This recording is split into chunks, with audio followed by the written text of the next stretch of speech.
Hello friends, నేను శరణ్యాని. ఇవాళ సంసారం ఒక సాగరం 13వ భాగం చదువుకుందాం.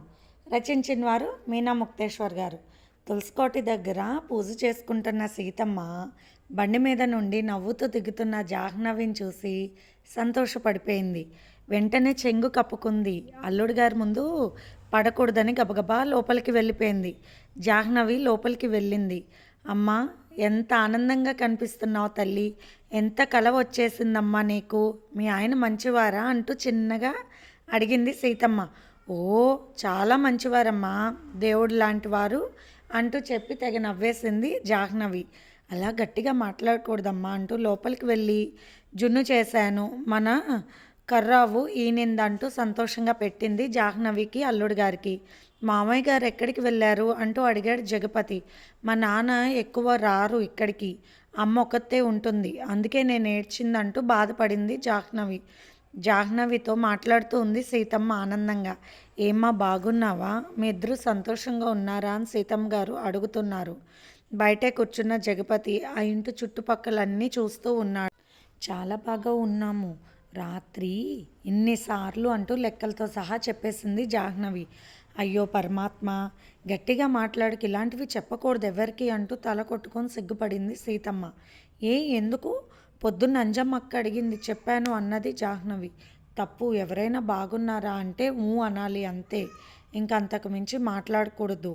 జాహ్నవి చెప్పిన మాటలు బయట కూర్చున్న జగపతి వినిపించి అయ్యో రామా అంటూ సిగ్గుపడిపోయాడు. నా బంగారు తల్లి అంటూ జాహ్నవి నొల్లంతా తడిమి చూసింది. కూతుర్ని కౌగిలించుకుని కనపడకుండా ఏడ్చింది సీతమ్మ. ఇంతలో పక్కింటి గౌరమ్మ శివయ్య వచ్చారు జాహ్నవిని చూసి రా బుజ్జమ్మ అంటూ కౌగిలించుకుంది గౌరమ్మ. బాగున్నారమ్మా నువ్వు మీ ఆయన అన్నది గౌరమ్మ. ఏదో చెప్పబోయిన జాహ్నవి తల్లి వైపు చూసి అన్నది గట్టిగా. అయ్యో నా తల్లి ఏమిటి, రెండు మాట్లాడవా ఏంటి అంటూ నవ్వింది గౌరమ్మ. సీతమ్మ నవ్వింది. చెప్పు, మీ పెద్దమ్మే కదా అన్నది సీతమ్మ. మేము చాలా బాగున్నాము అంటూ నవ్వింది జాహ్నవి. చిన్నపిల్ల ఎలా ఉంటుందో అనుకున్నామంతా.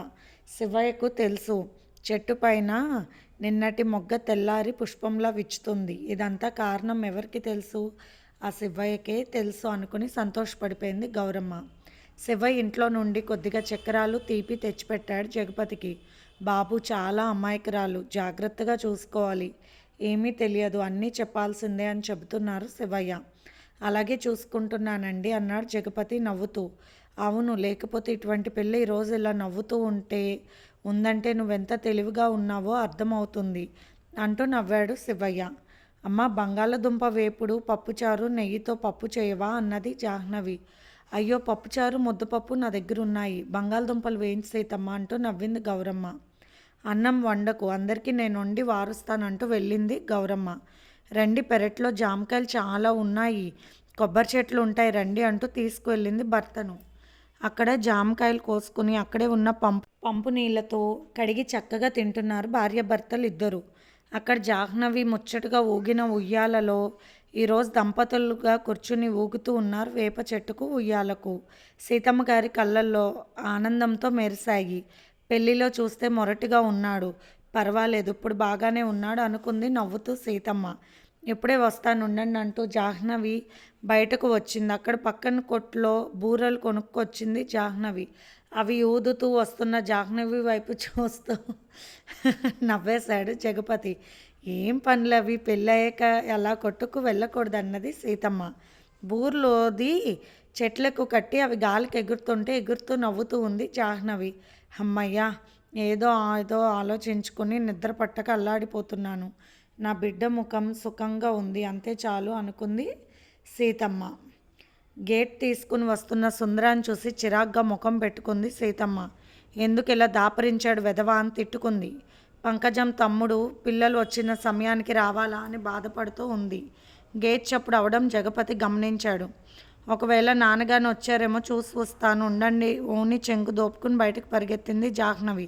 ఎప్పుడొచ్చావే, ఎంత అందంగా ఉన్నావే అంటూ జాహ్నవి వైపు తినేసేలాగా చూస్తున్నాడు సుందరం. అది గమనించిన జగపతి ఆ ఇంటి పక్క సందులో నుండి ఎదుటికి వచ్చాడు. జగపతి ఎవరికి కనబడడు. ఎందుకు వచ్చావు నువ్వు, వెళ్ళిపో అన్నది సీతమ్మ కోపంగా. నన్ను కాదని ఆడెవడో ముదురు వాడికి ఇచ్చే అంటగా నీ కూతుర్ని చిదిమితే పాలు గారే బుగ్గలు, దాన్ని ఒళ్ళు అంతా వజ్రాలు కుమ్మరిస్తానని చెప్పాను. నేను బావతో వినిపించుకోలేదు. మా అక్కతో కులుకుతూ ఉంటాడు సారా తాగి. ఆడి కూతుర్ని మాత్రం నాకు ఇవ్వలేదు. దీన్ని చూస్తుంటే అని జాహ్నవి వైపు తినేసేలాగా చూస్తున్నాడు సుందరం. ఎవరితను అని చూద్దాంలే అని చూస్తున్నాడు జగపతి. జాహ్నవి భుజం మీద చేతులు వేశాడు సుందరం.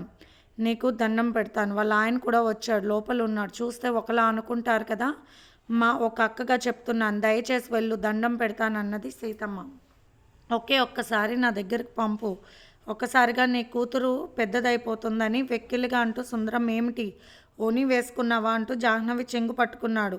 అవును, ఈ లంగా ఓని అమ్మ కొనిచ్చింది. కొత్త బట్టలు బాగున్నాయా అమ్మ? ఎవరైనా అని అమాయకంగా అడిగింది జాహ్నవి. నీకు మొగుడు అయి ఉండేవాణ్ణి అన్నాడు సుందరం. సుందరం పక్కింటి శివయ్య గారిని పిలిచానంటే నిన్ను డొక్క చించి డోలు కడతాడు. మర్యాదగా పో, పుణ్యం ఉంటుంది. అల్లుడు గారు లోపల ఉన్నారు, చూస్తే బాగోదు, వెళ్ళు. నేను పడే నరకం చాలు, నా కూతురైనా సుఖపడాలి, దయచేసి వెళ్ళు అంటూ బతిమలాడుతుంది సీతమ్మ. ఏమిటి ఒళ్ళు పెరిగినట్టుంది కొద్దిగా జాహ్నవికి అంటూ ఆమె జాకెట్పై చెయ్యి వేయబోయాడు సుందరం. ఎవరు నువ్వు అంటూ వచ్చి చెయ్యి మెల్లి తిప్పి పట్టుకున్నాడు జగపతి. అబ్బా ఎవరు వీడు అన్నాడు సుందరం కోపంగా. ఎవరో తెలుసుకోకుండా తెలుసుకోవాలి కదా. నువ్వు జాహ్నవి నా భార్య, అలా చెయ్యి వేస్తే బాగోదు కదా అన్నాడు జగపతి కోపంగా చూస్తూ. అబ్బే నేనేమి చెయ్యి వేయడం లేదు, బాగున్నావా అమ్మాయి అంటున్నా అంతే అన్నాడు భయపడిపోతూ సుందరం. అర్భకుల్లా ఉంటాడు, పొట్టిగా బక్కపీనుగా. జగపతిని నిలువుగా చూసి వణికిపోయాడు నిజంగానే. తెలిసి తెలియని ఆడపిల్లలను పలకరించే పద్ధతి ఇది కాదు అంటూ మెలిపెట్టిన చెయ్యి ఇంకాస్త నొక్కాడు జగపతి. జగపతి ముఖంలోని కోపం చూసిన జాహ్నవి భయంతో సీతమ్మ గారి దగ్గరికి వెళ్ళిపోయింది. సీతమ్మ దేవుడికి దండం పెట్టుకుంటుంది. ఇటువంటి రాక్షసుల బారి నుండి కాపాడేవాడే నిజమైన భర్త. ఒంటరిగా ఆడపిల్లలను వదిలే స్కూల్కి వెళ్ళేవాడు కాదు భర్త. అటువంటి వాడు భర్త అయినా ఏ ఆడది భరించలేనివాడు అనుకుంది సీతమ్మ. ఎలా అంటే అలా మాట్లాడుతున్నావు, పెద్ద చిన్న లేకుండా ఎలా నేర్చుకున్నావు ఇలా అంటూ. తప్పైపోయింది అక్క అని చెప్పు అంటూ ఒకసారిగా వదిలేసరికి సీతమ్మ గారి పాదాల మీదకు పడ్డాడు సుందరం. తప్పైపోయింది అక్క, క్షమించు, మళ్ళీ ఈ పక్కకు రానన్నాడు గజగజ వణికిపోతూ సుందరం. ఈ భారీ విగ్రహం గాడు ఒక్క కాలుతో తొక్కాడంటే నా ప్రాణాలు హరి అంట. ఎందుకు వచ్చిన గోళ, నా పని నేను చేసుకోవాలనుకుంటూ వెళ్ళిపోయాడు. ఏమీ అనుకోకండి అల్లుడు గారు, జరిగిందంటున్న సీతమ్మ గారి మాటకు అడ్డు వచ్చాడు జగపతి. మిమ్మల్ని అక్క అని పిలుస్తాను నేను, మీరు నాకు మా అక్కలాగానే కనిపిస్తున్నారు. నాకు సంజాయిషి చెప్పొద్దు, నేను పరాయివాడిని కాదు. ఏదైనా ఇబ్బంది ఉంటే ఆ మాట మాత్రం చెప్పండి. అయినా మీరు ఒంటరిగా ఇలా ఎక్కడ అంటున్న జగపతి మాటకు అడ్డు వచ్చారు గౌరమ్మ దంపతులు. ఒంటరిగా ఎందుకు బాబు, మేమున్నాం కదా, నీకేం భయం లేదంటూ నవ్వుతూ వచ్చారు. వాడి సంగతి నువ్వు చూస్తున్నావని నేను మెదలకుండా ఉన్నాను, లేకుంటే వాడి పని అయిపోయేదన్నారు శివయ్య వచ్చి. జాహ్నవి వాళ్ళ అమ్మ కొత్తే ఉంటుందని బాధపడుతూ ఉంటుంది అప్పుడప్పుడు. బావగారు అని ప్రశ్నార్థకంగా ముఖం పెట్టాడు జగపతి. చూడు తమ్ముడు, ఇక నీకు తెలియాల్సిన విషయం తెలియాలంటూ కాంతారావు గురించి అన్ని విషయాలు చెప్పింది గౌరమ్మ. అవునా అని అడిగాడు ఆశ్చర్యంగా జగపతి. అవును బాబు, ఒక ఆడదాని వలలో పడి తన కుటుంబాన్ని బిడ్డల్ని వదిలేసి అక్కడే వ్యసన పరుడైపోయి వీళ్ళను దిక్కులేని వాళ్ళని చేశాడు. కనీసం ఒంటరి ఆడవాళ్ళు ఎలా ఉంటున్నారని కూడా అనుకోలేదు. మేము పక్కనే ఉంటాం కాబట్టి సరిపోతుంది. చిన్న వయసులోనే పెళ్ళయి వచ్చింది పాపం సీతమ్మ. ఈ సీతమ్మ కష్టాలకు అంతులేదు. ఈ బాధలు పడలేక చదువుకునే బిడ్డను నీకు ఇచ్చి పెళ్లి చేసేసింది. నువ్వు పువ్వుల్లో పెట్టి చూసుకుంటున్నావు, అంతే చాలన్నారు గౌరమ్మ దంపతులు. ఆ తర్వాత చక్కగా భోజనాలు చేశారు. ముద్దపప్పు నెయ్యి వేసుకుని ఎంతో ఇష్టంగా తింటున్న భార్యను చూశాడు నవ్వుతూ జగపతి. ఆ తర్వాత పప్పుచారులో అప్పడాలు నంచుకుని బంగాళదుంప వేపుడు నంచుకుంటూ మురిసిపోతూ తింటుంది జాహ్నవి. చక్కగా భోజనం చేస్తుంది పాపం. ఇంట్లో కూరలు నచ్చక ఒక్క ముద్ద కూడా సరిగ్గా తినడం లేదు అక్కడ అనుకున్నాడు జగపతి బాధగా. శివయ్య గారు, ఏదైనా ఇబ్బంది ఉంటే పక్క ఊరు కాబట్టి కబురు చేయండి, వెంటనే వచ్చేస్తాను. అక్క ఇబ్బందులు పడకూడదని చెప్పాడు జగపతి. జగపతి అంత చక్కగా మాట్లాడుతుంటే జాహ్నవి సంతోషపడిపోయింది. నేను చెప్పాను కదమ్మా, చాలా మంచివారు మా ఆయన, ఆ దేవుళ్ళ లాంటి వారు అని నవ్వుతూ చెప్పింది మళ్ళీ జాహ్నవి. ఇంతలో జామ చెట్టుకి కట్టిన బూరెలు టాప్ మని పగిలిపోతున్నాయి. అయ్యో అన్నీ పగిలిపోతున్నాయి అన్నది జాహ్నవి బొంగమూతి పెట్టుకొని. మళ్ళీ కొనుక్కోవచ్చులే అన్నాడు జగపతి నవ్వుతూ.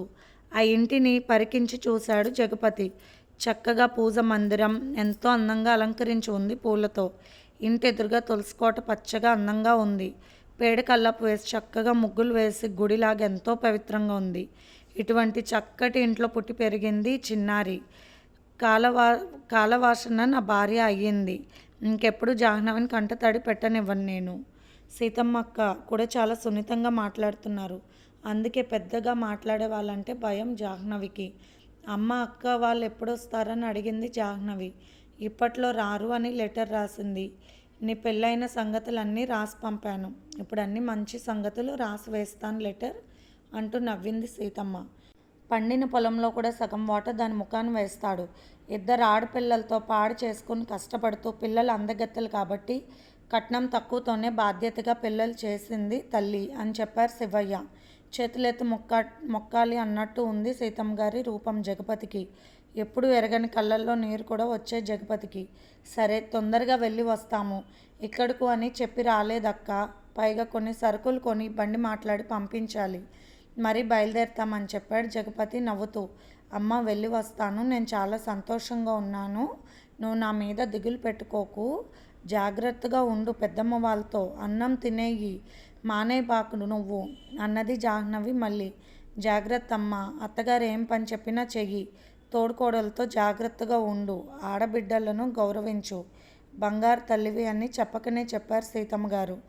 అబ్బా వరలక్ష్మి వదిన చాలా మంచిది అమ్మా అంటూ అంటూ మొదలుపెట్టింది జాహ్నవి. సర్లే ఆలస్యం అవుతుంది బయలుదేరండి అమ్మ అన్నది సీతమ్మ నవ్వుతూ. సర్లే బయలుదేరి బుజ్జమ్మ అన్నారు గౌరమ్మ దంపతులు. నవ్వుతూ ఇద్దరు బైకెక్కి బయలుదేరారు. సీతమ్మ గారు ఆనందంతో బాధతో కళ్ళు తుడుచుకున్నారు. రూపం ఎలా ఉంటే ఏమి, గుణం మాత్రం చాలా మంచిది. క్లాస్గా తయారైతే అతనే బాగుంటాడు. మనసు మంచిదే. బాధ లేదు ఇక నాకు నా బిడ్డకు అని అనుకున్నారు సీతమ్మ గారు. జగపతి దారిలో తనకు కావలసిన సరుకులు మొత్తం కొని ఎడ్ల బండికి వేయించి అడ్రస్ చెప్పాడు. అన్నీ కొంటున్న జగపతి వైపు బొంగమూతి పెట్టుకొని చూసింది జాహ్నవి. ఏంటి అలా ఉన్నావు అంటూ నవ్వుతూ అడిగాడు జగపతి. నాకు బూరెలు కొనిస్తా అన్నారుగా అన్నీ కొనుక్కున్నారు కానీ నాకు కొనలేదే మీరు అన్నది జాహ్నవి. సరే అయితే అంటూ అక్కడే ఉన్న రంగురంగుల బుడగలు కొన్నాడు జగపతి. ఆ పక్కనే అమ్ముకునే వాళ్ళంతా జాహ్నవి వైపు అలాగే చూస్తున్నారు. కొందరి కుర్రాళ్ళు కళ్ళు తిప్పుకోలేకపోతున్నారు. ఇక పద అని అక్కడున్న కోనేరు దగ్గర కాసేపు కూర్చున్నారు జాహ్నవి జగపతి. జాహ్నవి ఇప్పుడు నువ్వు చిన్నపిల్లవి కాదు. బయటకు వచ్చినప్పుడు నాకు అది కావాలి ఇది కావాలి అంటూ చిన్నపిల్లలా మాట్లాడడం మానేయాలి నువ్వు. అందరూ నీ వైపు అదోలా చూస్తున్నారు. తెలివి లేకుండా ఇంతటి అందం కళ్ళ ముందు ఉంటే ఎవరికైనా వేరే భావాలు వస్తాయి. మక్కను చూసావా సమయానుకూలంగా ఎలా మాట్లాడుతుందో అలా ఉండాలి. గంభీరంగా ఉండాలి బయటకు వచ్చినప్పుడు. అలా కిలకిలా నవ్వకూడదు. అలా నా మీద పడిపోతూ మాట్లాడకూడదు. ఎందుకంటే అందరి మనసులు మనలా ఉండవు కదా. అవును ఒకప్పుడు ఆకతాయి కుర్రాడిగా తను కూడా అలాంటి పనులు చేశాడు కాబట్టి కుర్రాళ్ళ మనసులో ఆడది నవ్వితే ఎలా అర్థమవుతుందో అవన్నీ వివరంగా చెప్పాడు జగపతి. అమ్మో అలా అనుకుంటారా నన్ను అన్నది జాహ్నవి భయంగా. ఇలా భయపడడం తప్పే. అలా నవ్వడము తప్పే. బయటకు వచ్చినప్పుడు గంభీరంగా ఉండాలి. ఇంట్లో ఉన్నప్పుడు బాధ్యతగా ఉండాలి. అంటే ఏదైనా పని చేసేటప్పుడు శ్రద్ధగా దాని మీద శ్రద్ధ పెట్టుకొని చెయ్యాలి. అప్పుడు చేతులు కాలడం ఇంకేదో జరగవు. ఇక గదిలో మన ఇద్దరమే ఉన్నప్పుడు నీ ఇష్టం అన్నాడు జగపతి నవ్వుతూ. అలాగే ఉంటాను తప్పకుండా. మరి నాకు అది కావాలి అనిపిస్తుంది అన్నది జాహ్నవి. అలా అడగకూడదు బయట. చెప్పాను కదా అవన్నీ మన ఇద్దరి మధ్యలో రహస్యాలు. ఏదో బెల్లం ముక్క కావాలి అన్నట్టు బయట అలాంటి విషయాలు మాట్లాడకూడదు. పైగా మీ అమ్మతో చెప్తున్నావు చూసావు. అలా చెప్పకూడదు వివరంగా. బాగున్నారా అంటే బాగున్నామని నవ్వాలి అంతే. ఎవరు అడిగినా అంతే అన్నాడు నవ్వుతూ జగపతి. జగపతి పైకి లేచి ముద్దు పెట్టింది జాహ్నవి. ఇప్పుడు ఇదెందుకు అని నవ్వాడు జగపతి. మీరు నాకు మా అమ్మకు మా పెద్దమ్మకు పెద్దనాన్నకి అందరికీ బాగా నచ్చారు. వాళ్ళందరూ ముద్దు పెట్టలేరు కదా మీకు. అందుకని నేను పెడతాను అందరి బదులు ముద్దులు అంటూ ముద్దుల వర్షం కురిపించింది జాహ్నవి. అటుపై ఎడ్ల బండి మీద వెళ్ళే వాళ్ళు వారిద్దరిని చూసి నవ్వుకుంటూ వెళ్తున్నారు. చెప్పైనా బయట ఇలా చెయ్యొద్దని అన్నాడు జగపతి. సరే అయితే ఎందుకు ఇంకా ఇక్కడ మనం వెళ్దాం రండి అంటూ ఇంటికి తొందరగా అంటూ నవ్వుతున్న భార్య వైపు చూసి అయితే నీకు కొన్ని విషయాలు బాగా నచ్చాయంటూ నవ్వేశాడు జగపతి. అవును, మనిద్దరం పోడుకొని అని ఇంకా ఏదో చెప్పబోతున్న జాహ్నవి మాటకు అడ్డం వచ్చాడు జగపతి. అలా చెప్పకూడదన్నాను కదా, నువ్వు మంచి అమ్మాయివి కదా, అర్థం చేసుకుంటావు అన్నాడు జగపతి. ఏదైనా ఒక మిఠాయి నచ్చితే అదే పదే కావాలనిపించినట్టు పిల్లల మనస్తత్వం విడిపోని జాహ్నవి అలా విషయం పట్ల అవగాహన లేక చొరవగా అడిగేస్తూ ఉంది. అలా అడగకూడదని వివరించి చెప్పాడు జగపతి. తను పెరిగిన వాతావరణంలో తల్లిదండ్రుల దగ్గరగా ఉండడం కానీ, తల్లి వివరంగా ఏదైనా చెప్పడం కానీ తెలియని జాహ్నవి ఒక రకమైన అమాయకత్వంలోనే పెరిగింది. దాపరికం అంటే ఏమిటో తెలియని జాహ్నవి మనసులో ఏది అనిపిస్తే అది భర్తతో చెప్పేస్తూ ఉంది. ఎందుకంటే తన మనసులో మాట భర్త దగ్గర దాయకూడదని పెద్దవాళ్ళు చెప్పారనుకుంది. కానీ ఇటువంటి మాటలు అలా బయట ప్రపంచంలో అడగకూడదని ఆ అమ్మాయికి తెలియదు. ఇద్దరూ బైకెక్కి ఇంటికి బయలుదేరారు. పని చేసుకుంటున్న అంజమ్మ మనసు రగిలిపోతూ ఉంది. ఎప్పుడు మొగుడుతో బైక్ మీద ఎక్కడికి వెళ్ళలేదు నేను. కనీసం ఇలా ఆనందంగా గడపలేదు గదిలో. ఎప్పుడు పని పని అని చంపింది అత్తముండ అని రగిలిపోతుంది అంజమ్మ. జగపతి వాళ్ళ గదిలోకి వెళ్ళింది అంజమ్మ. తను చేయవలసిన పని చేసి బయటకు వచ్చింది. చూస్తుంది దొంగ దాన్ని తిట్టుకుంటూ బయటకు వచ్చేసింది అంజమ్మ. జగపతి వాళ్ళు ఇంటికి చేరేసరికి రాత్రి అయింది. ఎడ్ల మీద బండి మీద వచ్చే సరుకులు కొట్టులోకి కూడా చేర్చారు. అబ్బాయి ఇక్కడ తినడానికి చాలా ఉన్నాయిగా, జీడీలు, చెగోడీలు, నారింజ మిఠాయి అంటూ తెగ ఆనందపడిపోయింది జాహ్నవి. కావాలా, కొనకుండా ఇస్తానులే అంటూ నవ్వుతూ భార్య కోరినవి తల ఒక రెండు ఒక కవర్లో పెట్టాడు. అక్కడ ఎవరూ లేకపోయేసరికి జాహ్నవి జగపతిని హత్తుకుంది. వద్దు, ఈ కొట్లో ఇటువంటి పనులు చేయకూడదని చెప్పింది అక్క. అవును, వ్యాపారం చేసే స్థలం లక్ష్మీ స్థానం అని మనసులో అనుకుని పద ఇంటికి వెళ్ళిపోదాం అన్నాడు జగపతి. బండి తన స్నేహితుడికి ఇచ్చేసి ఇద్దరు నడుచుకుంటూ ఇంటికి చేరారు. దూరంగా భర్తతో నవ్వుతూ వస్తూ హాయిగా మాటలు చెప్తున్న జాహ్నవిని చూసి కడుపులో కుళ్ళిపోయింది అంజమ్మ. ఇంతలో అత్తగారు నాకు నిద్ర వస్తుంది, కాస్త అన్నం పెడితే నిద్రపోతాను అంటూ అరిచింది. ఆ రోజు కొట్టుకోడా వ్యాపారం బాగా జరిగింది, అందువల్ల అలసిపోయింది వేర్లంకమ్మ. ఏమిట్రా ఎంతసేపు ఉన్నారు అంటూ అడిగిన వేర్లంకమ్మకు జాహ్నవి ఏదో చెప్పబోతుంటే జగపతి అన్నాడు, ఏమీ లేదు, సరుకులన్నీ ఒకే చోట లేవు, ఆలస్యం అయిందంటూ లోపలికి వెళ్ళిపోయాడు. జాహ్నవి కొట్టు దగ్గర నుండి నేను ఇది తెచ్చుకున్నానంటూ అత్తగారికి చూపించి మీరు కూడా తీసుకోండి అంటూ ఆనందంగా నవ్వింది. అయ్యో పిచ్చి మొహమా, ప్రతిరోజు అక్కడ ఉంటాయి, కావాలంటే తెప్పించుకో, అది గొప్పగా చూపిస్తుంది పిచ్చి పిల్ల. పెందరాడే భోజనం చేసి పడుకోండి అంటూ నవ్వింది వేర్లంకమ్మ. ఏ రోజు అట్లా పెండ్లాడి పడుకోండి అని మాకు చెప్పి ఎరగదు, చిన్న కొడుకంటే పడి చేస్తుంది చి. అయినా ఇన్ని సంవత్సరాలుగా నాకు కడుపు రాలేదన్న కోపం కూడా ఉంది అత్తకు. ఇక నేను కడుపు పోవడానికి మందు తాగానని తెలిస్తే చంపేస్తుంది అని లోపలే కుళ్ళుకుంది. స్నానాలు చేసి కొద్దిగా భోజనం తిని లోపలికి చేరారు జగపతి, జాహ్నవి. ఏమిటి ఈరోజు తెగ ఉత్సాహం చూపిస్తున్నావు? ఇప్పుడు చూపించు ఉత్సాహం అంటూ భార్యను దగ్గరకు తీసుకున్నాడు జగపతి. అవును, నాకు మా అమ్మ వాళ్ళని చూపించారు, అందుకే మీరు నాకు బాగా నచ్చేశారు, అందుకని మీకు సంతోషం ఇవ్వాలి కదా, నేను కూడా సంతోషంగా ఉండాలి కదా, అందుకే అంటూ లక్కలా అతుక్కుపోయింది జగపతికి జాహ్నవి. ఇద్దరు ఆనందంతో ఉన్న సమయంలో అబ్బా అంటూ బాధగా అరిచింది జాహ్నవి. కానీ జగపతికి తన ఉత్సాహంలో ఉండి గమనించకపోయేసరికి మళ్ళీ అబ్బా అంటూ అరిచింది. ఎందుకు, నీకు ఇష్టమే కదా అన్నాడు జగపతి. అది కాదు, నా వెనక వైపు ఏదో గుచ్చుకుంటుందంటూ ఏడ్చింది జాహ్నవి. తీరా చూసేసరికి జాహ్నవి వెనక వీపు మీద రక్తం వస్తుంది. అమ్మో ఏంటి అంటూ పైకి లేపాడు జగపతి. ఈసారి ఆమెకు పిరుదల భాగంలో గుచ్చుకున్నాయి. జాగ్రత్తగా జాహ్నవిని పక్కన తీసేశాడు జగపతి. ముందు బాధతో ఏడుస్తున్న జాహ్నవిని కౌగిలించుకున్నాడు. ఏడవకేంటో చూద్దామా అన్నాడు జగపతి. నాకు రక్తం వస్తుంది, భయంగా ఉంది అంటూ బాధగా ఒడిలో కూర్చున్న జాహ్నవి బాధతో అల్లాడిపోయింది. జగపతి వివరంగా చూస్తే బొంతలు అక్కడక్కడ గుండు సూదులు గుచ్చుకునేలాగా ఉన్నాయి. ఎవరో కావాలని పడుకున్న వాళ్ళకి కొనభాగం గుచ్చుకోవాలని అమర్చినట్టు ఉన్నాయి అక్కడ. ఏంటిది అనుకున్నాడు జగపతి ఆశ్చర్యంగా. తీరా చూస్తే పాపం బాగానే గుచ్చుకున్నాయి అక్కడక్కడ. జాహ్నవికి కొబ్బరి నూనె తీసి రాశాడు జగపతి. ఏడుస్తూ ఉంది జాహ్నవి. అలా కూడా మనుషులను హింసిస్తారన్న ఆలోచన లేదు జగపతికి. అవి ఇలా ఎందుకు వచ్చాయి అని ఆశ్చర్యంగానే ఉంది. ఒకవేళ నువ్వు ఉదయం కానీ ఇలా గుచ్చావా గుండు సూదలను అన్నాడు జగపతి. అది సిమెంట్ కలర్ బొంత అయ్యేసరికి అసలు ఏమీ కనిపించలేదు ముందు. ఏడుస్తున్న జాహ్నవి జగపతి ఒడిలో పడుకొని నిద్రపోయింది. ఆమెను జాగ్రత్తగా వేరే దుప్పటి పరిచి గమనించి మరీ పడుకోబెట్టాడు.